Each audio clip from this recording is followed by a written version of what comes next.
Hello students, हम लोग पिछले वीडियो में सॉलिड स्टेट के क्लोज पैकिंग फॉर्म को पढ़े हैं, क्लोज पैक्ड स्ट्रक्चर को पढ़े हैं। अब जब पार्टिकल्स को क्लोज पैकिंग कराना सीख गए हैं, पार्टिकल्स को कैसे क्लोज पैक करते हैं ये सीख गए, तो क्लोज पैकिंग के देखे होइएगा कि जब आप क्लोज पैक कर रहे हैं तो उसमें कुछ स्पेस जो है वो खाली दिखता है। जैसे अगर आप क्लोज पैकिंग इन 2 डायमेंशन की बात करेंगे, 2 डायमेंशन में आप अगर हम लोग SCP की चर्चा करते हैं, SCP कल आपको पिछले वीडियो में मैं बताया था कि SCP और HCP क्या है। नहीं तो ये जो फॉर्म होता है ये किसका फॉर्म है भाई? SCP का फॉर्म है। SCP square close packed structure का फॉर्म है, यानी ये जो स्ट्रक्चर हो गया आपका स्क्वायर क्लोज हो गया। अब आप इसमें देखिए कि एक पार्टिकल ये है, एक पार्टिकल ये है, एक पार्टिकल ये है और एक पार्टिकल ये है। अब ये 4 जो पार्टिकल्स हैं इसके बीच में ये जो स्पेस आपको दिख रहा है, ये स्पेस कंप्लीट क्या है? वैकेंट है, खाली है। ये जो स्पेस आपको दिख रहा है ये स्पेस क्या है भाई? वैकेंट स्पेस है, खाली है। नहीं, अब इस खाली स्पेस को थोड़ा सा डार्क बना देते हैं आपके समझने के लिए, ताकि आपको प्रॉब्लम ना हो समझने में। तो ये जो स्पेस है ये वैकेंट स्पेस है। क्या है? वैकेंट स्पेस है। ये आपका वैकेंट है, ये वैकेंट स्पेस हो गया। इसी वैकेंट स्पेस को हम लोग क्या बोलते हैं? वाइड बोलते हैं। क्या बोलते हैं? वाइड बोलते हैं। नहीं, अब ये वाइड बोलते हैं, वाइड क्यों कहे? क्योंकि वाइड का मतलब होता है रिक्तियां। वाइड्स का मतलब क्या? रिक्तियां। रिक्त मतलब खाली ना। तो जब पार्टिकल को आप आइडेंस करते हैं क्लोज पैक, चाहे वो आप SCP में क्लोज पैकिंग करें, HCP में क्लोज पैकिंग करें, आप 2 डायमेंशन में क्लोज पैकिंग करें, 3 डायमेंशन में क्लोज पैकिंग करें, आप जब पार्टिकल को आइडेंस करते हैं, एक दूसरे के क्लोज करते हैं, एक दूसरे से अटैच करते हैं, एक दूसरे से सटाते हैं, तो बीच में कुछ न कुछ वैकेंट स्पेस रह जाता है। नहीं तो जो उस वैकेंट स्पेस जो बच गया, उस वैकेंट स्पेस को ही हम लोग क्या बोलते हैं? वाइड्स बोलते हैं। अब इसका मतलब आपको समझ में आ गया होगा कि ये जो वैकेंट स्पेस है यही आपका वाइड हो गया। अब इसको दिखलाने के लिए आप घर पे एक छोटा सा काम कर सकते हैं। छोटा छोटा जो बैलून मिलता है, बैलून, तो छोटा छोटा जो बैलून मिलता है, या आप बॉल ले लीजिए 3 को। अब 3 बॉल को आप आइडेंस कीजिए ना। तो 3 बॉल को जब आइडेंस कीजिएगा तो बीच में देखिएगा स्पेस। चलिए इस चीज को दिखलाने के लिए हम थोड़ा 2-3 क्वाइंस लेते हैं, क्वाइंस से आपको दिखलाते हैं। चलिए ये रहा 3 क्वाइंस, ये 3 क्वाइंस है। आप इस चीज को देखिए। अब जैसे ये पार्टिकल है, ये एक पार्टिकल हुआ, ये 2 पार्टिकल हुआ, इसको क्लोज पैक कर दिए, एक दूसरे से सटा दिए और तीसरे को यहां पे हम सटा दिए। आप देखिए बीच में ये वैकेंट स्पेस है कि नहीं? ये स्पेस वैकेंट है। यही जो वैकेंट स्पेस है, इसी वैकेंट स्पेस को हम लोग क्या बोलते हैं? वाइड्स बोलते हैं। वैसे आप इसको अच्छे से पढ़ने के लिए, जानने के लिए थोड़ा सा काम कर सकते हैं, घर पे कुछ काम कर सकते हैं। एक आध को क्यूब बना सकते हैं। कैसे बना सकते हैं? माचिस की तिल्ली से क्यूब बना सकते हैं। माचिस तो घर में सबके घर में प्रेजेंट होगा, सबके पास अवेलेबल है। तो आप जो है माचिस की तिल्ली को क्यूब के फॉर्म में डाल सकते हैं, टेट्रागोनल के फॉर्म में डाल सकते हैं, रोम्बिक के फॉर्म में डाल सकते हैं, ऑर्थोरोम्बिक के फॉर्म में डाल सकते हैं, हेक्सागोनल डाल सकते हैं, मोनोक्लिनिक डाल सकते हैं, ट्राइक्लिनिक बना सकते हैं। आप प्रैक्टिस कीजिएगा, है ना, कि उसको कैसे आइडेंस करें। जैसे हम 2 4 5 मार्कर से आपको बताते हैं। अब जैसे समझ लीजिए कि एक माचिस की एक तिल्ली हुई, ये दूसरी तिल्ली है, ये तीसरी तिल्ली है। अब जैसे इसको हम अरेंज कर दिए, इस पे अरेंज कर दिए, इस पे अरेंज कर दिए, एक नीचे से अरेंज कर देते हैं ना, एक ऐसे अरेंज कर देंगे, एक ऐसे अरेंज कर देंगे। अब फिर यहाँ पे क्या करेंगे, यहाँ से डायगोनल निकाल देंगे, अब फिर यहाँ से 4 को अरेंज कर देंगे, फिर यहाँ से डायगोनल निकाल देंगे। मतलब आप इस तरह करके माचिस की तिल्ली से भी क्यूब बना के घर में सजा सकते हैं। नहीं, आप केमिस्ट्री के स्टूडेंट हैं, आप ये सब क्यूब वगैरह बना के घर में आप सजा सकते हैं, अपने टेबल वगैरह पे सजा सकते हैं, कोई दिक्कत इसमें नहीं होने वाला है। तो इस तरह से आप वॉइड भी रिप्रेजेंट कर सकते हैं। आप 3, 4, 5, 6 बॉल्स ले लीजिए, छोटा छोटा बॉल्स ले लीजिए, गेंद ले लीजिए, और उस गेंद को आप फेविक्विक से आप सटाना शुरू कर दीजिए। इस वे में सटा के देख लीजिए, इस वे में सटाइए,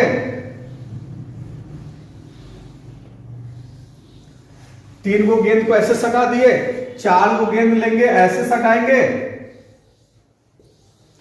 ये 4 गेंद हो गया, इसको ऐसे सटा दीजिए। इसके बाद जो है एक लकड़ी के सहारे ये जो 4 को बनाए, अब इसमें एक लकड़ी के सहारे जो है इसको जो है फिर जो है ऊपर से बना दीजिए।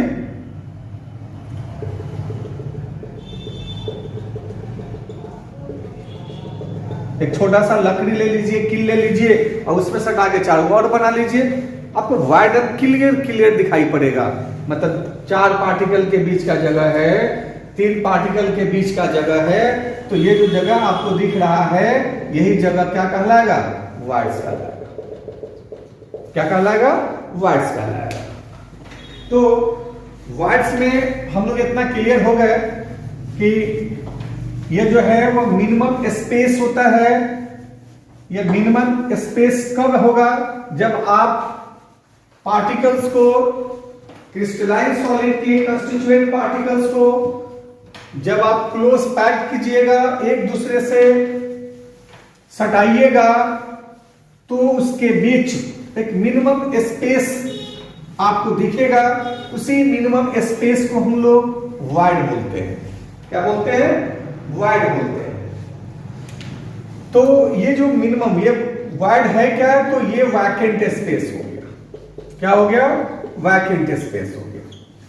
अब इस वैकेंट स्पेस को देखने के लिए आपको मैंने बता दिया कि आप थोड़ा सा गेंद वगैरह का सहारा ले लीजिए, उससे देख लीजिए, क्वाइंस को जोड़कर जो है देख लीजिए, क्वाइंस को भी आप सटा कर देख लीजिए, आपको वाइड्स जो है आपको दिख जाएगा। अब है कि ये जो वाइड है, इस वाइड का जो स्ट्रक्चर जो बनता है, ये स्ट्रक्चर डिपेंड करता है किस पे, तो नंबर ऑफ स्फीयर पार्टिकल्स पे। किस पे डिपेंड करता है, नंबर ऑफ स्फीयर पार्टिकल्स पे। मतलब कितना स्फीयर पार्टिकल्स ले रहे हैं, कितना एटम्स ले रहे हैं, इस पे डिपेंड करता है। जैसे अगर हम लोग 3 पार्टिकल्स लेते हैं, 3 स्फीयर पार्टिकल्स लेते हैं, कितना लेते हैं, 3 स्फीयर पार्टिकल्स, सॉरी अगर 3 स्फीयर पार्टिकल्स लेते हैं, तो इसका जो आप अरेंजमेंट कीजिएगा वो इस ढंग से कीजिएगा ना, या आप 2 ऊपर कर दीजिए, एक नीचे कर दीजिए। तो ये जो आपको स्पेस दिखा, ये जो स्पेस है जो आपको दिख रहा है ना, इस स्पेस को हम लोग कहेंगे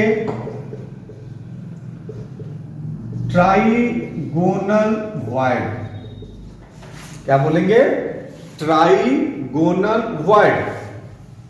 क्यों ट्राइगोनल वॉइड बोलेंगे, क्योंकि इसमें 3 पार्टिकल हैं, 1 2 3, 3 पार्टिकल्स को आप अरेंज कर रहे हैं, 3 पार्टिकल को आप व्यवस्थित कर रहे हैं, 3 पार्टिकल्स को आप सजा रहे हैं, एक दूसरे से क्लोज पैक करा रहे हैं, तो उसके बीच जो ये वैकेंट स्पेस होगा, उसके बीच जो वाइड्स बनेगा, इस वाइड्स का नाम देंगे हम लोग क्या चीज, ट्राइगोनल वाइड ना।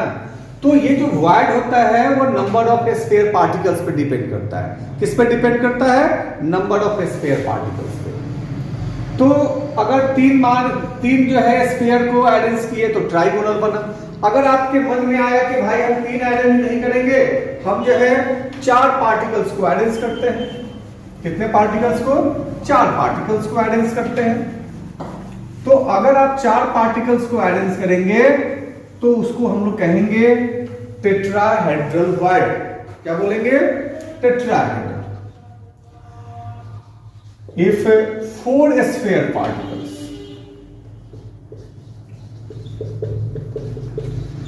तो 4 स्फीयर पार्टिकल्स को आप क्लोज पैक करने जा रहे हैं। कैसे क्लोज पैक करेंगे सो देखिए।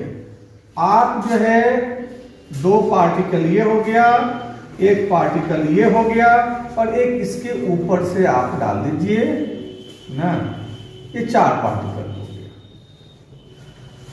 बात समझे? तो 1 2 3 और ये 4, ये 4 पार्टिकल्स हो गया। अब इस 4 पार्टिकल्स के बीच में ये जो आपको स्पेस दिख रहा है ये क्या कहलाएगा? टेट्राहेड्रल वाइड कहलाएगा। क्या कहलाएगा? टेट्राहेड्रल। टेट्रा का मतलब होता है 4। टेट्रा का मतलब क्या? 4।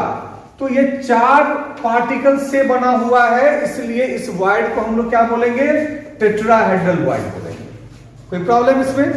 तो अगर आप 3 पार्टिकल को क्लोज पैक कीजिएगा, 3 पार्टिकल को सटाइएगा, सजाइएगा ना, तो उसके अंदर जो वाइड बनेगा, जो वैकेंट स्पेस अवेलेबल होगा, उसको हम लोग ट्राइगोनल वाइड करेंगे।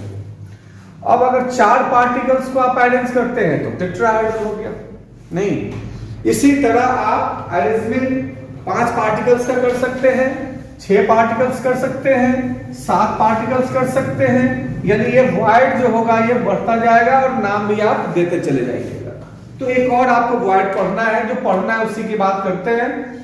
6, अगर आप 6 स्फीयर पार्टिकल्स को अरेंज करते हैं, कैसे अरेंज करेंगे सो देख लीजिए।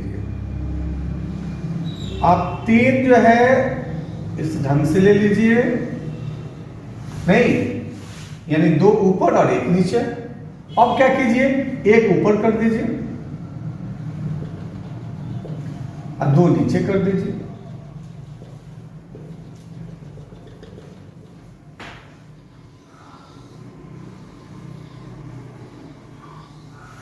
बात समझे कि नहीं?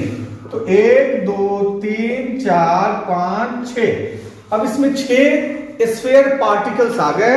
मतलब हम लोग क्या किए कि 6 स्फीयर पार्टिकल्स को अरेंज कर दिए।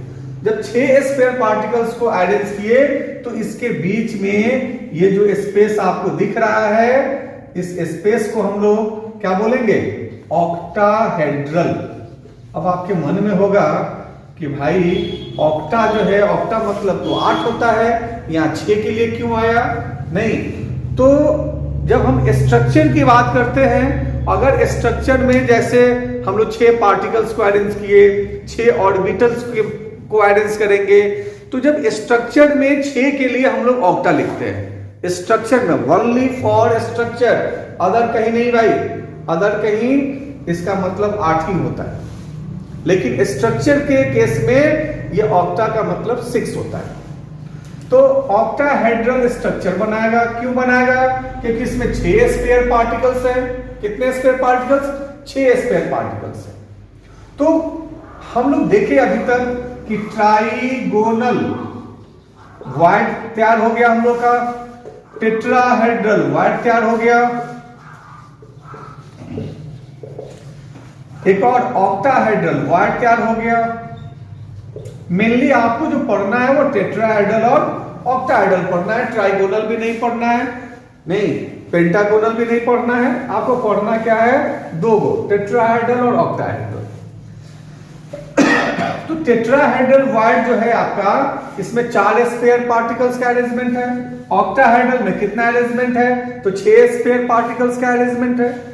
तो और ट्राइगोनल में 3 स्फीयर पार्टिकल्स का अरेंजमेंट है। तो इस तरह जो है वाइड जो है वो डिपेंड किया किस पे? नंबर ऑफ स्फीयर पार्टिकल्स पे। किस पे डिपेंड करता है? नंबर ऑफ स्फीयर पार्टिकल्स पे। तो अगर मान लेते हैं कि स्फीयर पार्टिकल्स जो है कोई संख्या अगर हम ले लेते हैं, 2 4 6 10 20 50 100 ले लेते हैं, तो कौन सा वाइड कितना बनेगा भाई? नहीं, ये सोचना है। तो मेनली हम लोग को पढ़ना कौन सा है, 12th में हम लोग को पढ़ना है दो चीज, एक पढ़ना है टेट्राहेड्रल वॉइड, दूसरा पढ़ना है ऑक्टाहेड्रल वॉइड। तो चर्चा हम दो का ही करेंगे और बाकी की चर्चा जो है हम अपने कॉम्पिटिटिव वीडियो में जब सॉलिड स्टेट का जब कॉम्पिटिटिव पॉइंट ऑफ व्यू पढ़ाएंगे वहां पे उसकी चर्चा करेंगे। तो अगर मान लेते हैं कि number of sphere particles n है, हाँ कोई n मान लेते हैं, n नंबर है, इसी n नंबर से जो है हम लोग वॉइड की संख्या भी कैलकुलेट करेंगे। तो नंबर ऑफ ऑक्टाहेड्रल कितना होगा और नंबर ऑफ टेट्राहेड्रल कितना होगा।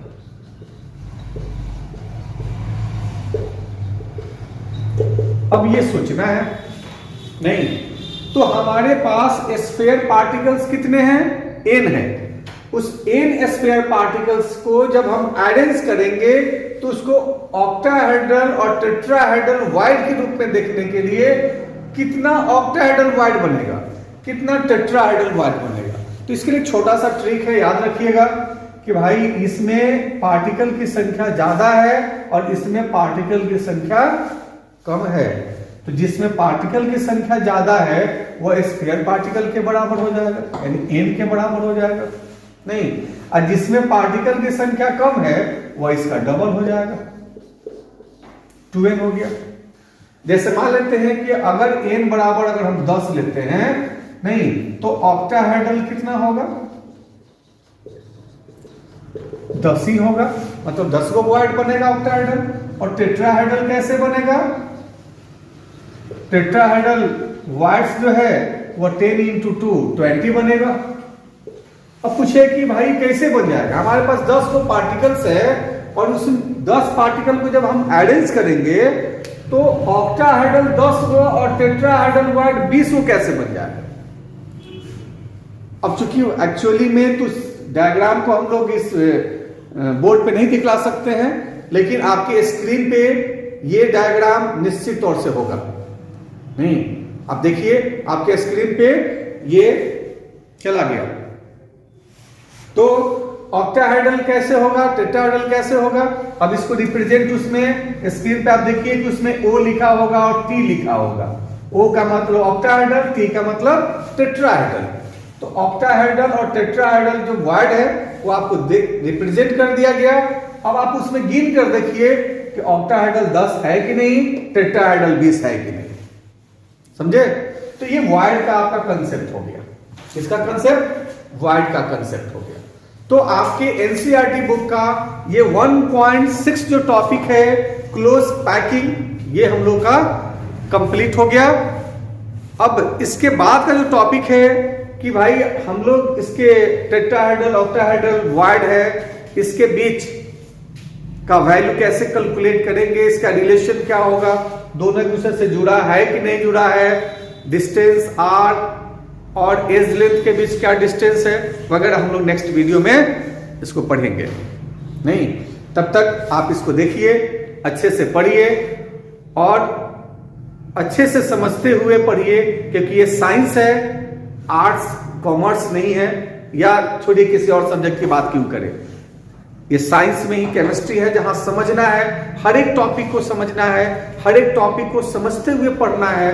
नहीं, अगर आप समझते हुए पढ़ते हैं, एग्जाम के समय में, आपके बोर्ड के एग्जाम में, कॉम्पिटिटिव एग्जाम के समय में आपके दिमाग में प्रेशर नहीं रहेगा कि अब मेरा ये टॉपिक नहीं हुआ, मेरा वो टॉपिक नहीं हुआ। नहीं, ये सब नहीं हुआ। और दूसरी बात एक और आप अपने सभी स्टूडेंट से बोलना चाहेंगे कि आप जब पढ़ रहे हैं, कहीं ना कहीं क्लास ले रहे हैं, आप मेरे यहाँ क्लास ले रहे हैं, कहीं और क्लास ले रहे हैं, कहीं ना कहीं तो आप क्लास ले ही रहे हैं, तो फिर ये YouTube चैनल देखने की क्या जरूरत है। नहीं, तो जरूरत है भाई। जैसे आप कहीं सफर कर रहे हैं, आप अपने मुजफ्फरपुर से या पटना से या दिल्ली से अपने गांव आ रहे हैं, कहीं जा रहे हैं। अब रास्ते में, बस में, ट्रेन में आप बैठे हैं तो आप करेंगे क्या, अब कॉपी किताब पलटिएगा तो अगल बगल वाला को डिस्टर्ब होगा, कहे कि बहुत पढ़ाकू लड़कियां बनता है ये ना, तो बहुत पढ़ाकू लड़कियां कहती कहलाने से ज्यादा अच्छा है मोबाइल निकालिए और यही सब सोचकर ये टॉपिक वाइज जो है एनसीईआरटी का हर एक टॉपिक वाइज जो है मैंने वीडियो बनाना सोचा और आपको प्रोवाइड कर रहे हैं। आपको लगता है कि हाँ उसको सॉलिड स्टेट पढ़ना है, सॉलिड स्टेट में 1.6 टॉपिक्स हमको मेरे दिमाग में नहीं है, आप सर्च मारिए, नहीं ये क्या कहते हैं राज केमिस्ट्री क्लासेस के आप वीडियो जो है सर्च मारिए, उसमें प्लेलिस्ट में जाइए 1.6 देखिए वीडियो और उस वीडियो को जो है आप सुनिए अच्छे से। नहीं लोग को लगेगा कि चलो ये लड़का जो है अपना मोबाइल चला रहा है, वीडियो बना रहा है, तब मतलब इजी वे में लोग रहेगा। लेकिन हमारे समाज में आजकल हो क्या गया है कि आप जैसे ही किताब को भी पलटिएगा ना, लोग कहेंगे बड़ा पढ़ाकू लड़का है, पढ़ता लिखता कुछ ना है और दिखाता लोग को है। तो भाई दिखाना भी नहीं है किसी को, एकदम साइलेंट वे में काम करना है। अपना मोबाइल निकालिए, जो टॉपिक कमजोर है उस टॉपिक को जो है आप अपने स्क्रीन पे लाइए, प्लेलिस्ट में जाइए, वहां से निकालिए और उसका रिवीजन कर डालिए। आप बैचलर रहते हैं, रूम में रहते हैं, आपको सोना है, खाना बनाना है, खाना खाना, उस समय भी लगा कर देख लीजिए। नहीं मतलब ये आपके एक्स्ट्रा टाइम का चीज हम बता रहे हैं कि आप एक्स्ट्रा टाइम में इसका यूज कीजिए। मेन टाइम में आप अपने क्लास का होमवर्क वगैरह पढ़िए, सब कुछ कीजिए और एक्स्ट्रा टाइम में हर एक टॉपिक का रिवीजन जो है करते रहिए। और आपके रिवीजन करने के उद्देश्य से ही मैंने ये काम शुरू किया है और ये टॉपिक वाइज वीडियो बनाने का मेरा मकसद यही है कि आप तक हर एक टॉपिक एनसीईआरटी के हर एक टॉपिक का वीडियो अवेलेबल हो और आप अपने फ्री टाइम में, एक्स्ट्रा टाइम में, अनवांटेड टाइम में आप उसको देखकर उसका रिवीजन करते रहिए। क्योंकि साइंस का सबसे मेन फैक्ट है, जो चीज हम देखते हैं, जो चीज हम सुनते हैं, वह हमको ज्यादा याद रहता है पढ़ने के रेस्पेक्ट में। तो आप दिन रात पढ़ते रहिए, आपको ज्यादा याद नहीं होगा। लेकिन एक बात कोई सुन लिए, अब जैसे आप रोड पे चल रहे हैं, कोई दोस्त आपको बोला कहां से जा रहा है, अभी बात आप दिमाग से हट भी नहीं करेगा आपके ना, बहुत जो आगे पीछे कर रहा है तो ये बात आपके दिमाग से हटेगा ही नहीं। ये आप सुने, आपके दिमाग में हंट कर गया, वो आपके मेमोरी पावर में आपके, अब बायोलॉजी पढ़े, अगर बायोलॉजी के स्टूडेंट है, बायोलॉजी जानते हैं, तो हमारे जब मेमोरी पावर में जब वो चला जाता है तो वो उस समय बहुत देर तक आपके दिमाग में रहता है। तो वैसे ही आपको सुनना है। मेरे इस वीडियो को आप अपने एक्स्ट्रा टाइम में, खाना खाने के टाइम में, खाना बनाने के टाइम में, एक्स्ट्रा टाइम में आप मेरे इस वीडियो को, हर एक टॉपिक है जो टॉपिक आपको लगता है कि हाँ ये टॉपिक मेरा कमजोर है, इस टॉपिक का रिवीजन चाहिए, आप वीडियो निकालिए, रखिए सामने, पढ़ना शुरू कीजिए, खाना बनाना शुरू कीजिए। उधर खाना भी बना रहा है, इधर सुन भी रहा है, कान में वो ईयरफोन डाल लीजिए ना, आजकल तो फैशन है, डाल लीजिए वो ईयरफोन और सुनते रहिए वीडियो। आप सुनकर याद भी कर लिए टॉपिक, खाना भी बन गया, खाना भी खा लिए, टॉपिक भी मेरा कंप्लीट हो गया, रिवीजन भी हो गया। तो इस ढंग से अगर आप पढ़ते हैं तो निश्चित तौर से हर एक टॉपिक आपका मजबूत होगा और जब हर एक टॉपिक मजबूत होगा तो आपको आगे बढ़ने से कोई शक्ति नहीं रोक सकता है, ये मेरा दावा है। इसलिए आप लोग मेरी इस बात पे अमल करें और थोड़ी सी पढ़ाई करें, ठीक है। Thank you students, okay.